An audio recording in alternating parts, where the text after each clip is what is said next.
আমার হাজব্যান্ডের সাথে আজকে 6 বছর সম্পর্ক করে ওকে আমি বিবাহ করছি। ওর মা বাবাকে যখন বলছে আমি একটা মেয়ে বিবাহ করছি, পছন্দ করছি, তো আমার শাশুড়ি বলতেছে তাহলে আমরা যাই নিয়ে আসি। তা আমাদেরকে সবাই মেনে নিয়ে আসছে, নামাই ওর ঘরে নিয়ে আসছে। নিয়ে আসার পর 1 মাস 9 দিন পর আমাদেরকে আলাদা করে দিছে। অনেক শ্বশুর বাড়িতে নির্যাতন করতেছে আমাদেরকে। আমার স্বামী বলতেছে ওকে আমি আজকে 6 বছর রিলেশন করে যখন বিবাহ করছি, আমি এখানে ওরে বাড়া ঘরে লাগবো। তো আমাকে আজকে এগোরে 5 বছর নিয়ে আসছে। নিয়ে আসার পর আমাদের সম্পর্ক অনেক সংসারটা অনেক ভালো ছিল। আমার হাজব্যান্ডের কথাগুলো আমি কিছু বলতে পারতেছি না, বলার ভাষা হারিয়ে ফেলছি। যখন উনি আন্দোলনে শুরু হয়েছে, তো আমি বলতেছি আপনি বের হয়েন না, আপনি স্যার আমার কেউ নেই, আপনি যদি কিছু হয়ে যান আমি কি করব, কোথায় যাব। এটা বলে ঠিক আছে তুমি টেনশন করিও না, আমি আসি তোমার পাশে। বৃহস্পতিবারের রাত্রে উনি দোকানে গেছে, দোকান যাওয়ার পর তুমি বসে আমি একটু আসতেছি, উনি আমার জন্য অনেক কিছু আনছে, ফুল টুলগুলো আনছে। উনি একটা টেবিলও আনি দিছে, ওখানে ভাত খাইছে। আমি বলতেছি আমি একটু ভিডিও করি আপনাকে, ওকে ভিডিও করে দিছি। শুক্রবারের রাত্রে বলতেছে একটা ছবি দেখেন, এই ছবিটা এটাও ভালো লাগা দিছে, যদি আমি মারা যাই তুমি কি কান্না করবা, কোথাও যাবা। আমার গাছ খারাপ যদি কোরআন শরীফ আমার মাথা দিয়েছে তুমি বিবাহ করবা না, আমিও করব না, তুমি কিছু হয়ে যালে। এরপরে ঠিক আছে, শুক্রবার রাতে একটা মুরগি আনছে, ওটা আমি আর উনি রান্না করছি, রান্না করে খাইছি। তারপর 12:30 এখানে শুয়েছিল, শুয়ে দেখার পর উনি বের হয়েছে।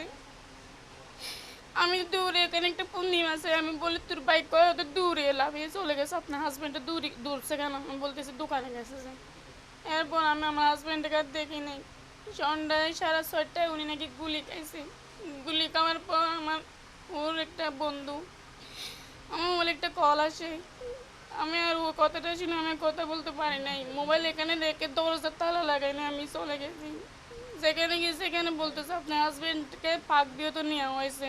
আমি ওখানে গেছি, যাওয়ার পর আমাকে বলতেছে তুমি আমাকে ক্ষমা করে দাও, বলতেছে তুমি আমার ছেলেটারে নিয়েছো, তুমি থাকবা, আমি আর দুনিয়াতে থাকবো না, এটা বলে উনি চলে গেছে।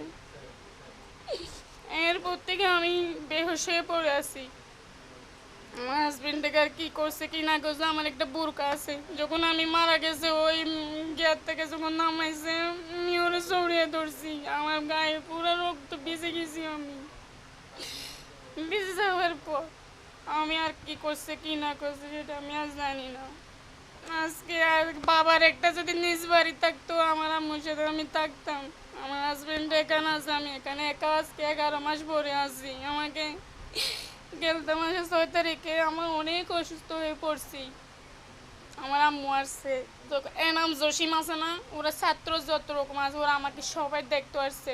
দেখা আসার পর আমার অন্যরকম লাগতেছে, বলতেছে অপারেশন হবে, বড় অপারেশন। আমি ভেঙে বলছি, আমার শাশুড়িকে আমি কল দিছি, ওরা সবাই বসে আছে সিটে, মা আমার একটু দেখতে আসেন। উনি ডাইরেক্ট বলতেছে আমি তোরে দেখবো না, তুই মরি যা। এটা যখন বলছে ওরা সব ফেসবুক অনলাইনে ওরা ছাড়ি দিছে এই কথাটা। এরপর আমি 1 মাস 16 দিন মেডিকেলে ছিলাম।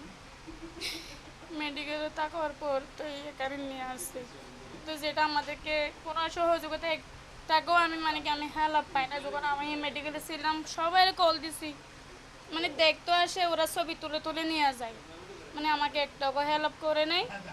যেটা আমাদেরকে সঞ্চয়পত্র দিছিল 5 লক্ষ টাকা, ওটা আমি ব্যাংকে চিকিৎসা করছি আর খাওয়া দাওয়া করতেছি। এখন আমার একটা চাকরিও পাচ্ছি না, অসুস্থ শরীর নিয়ে কীভাবে চাকরি করবো আমি।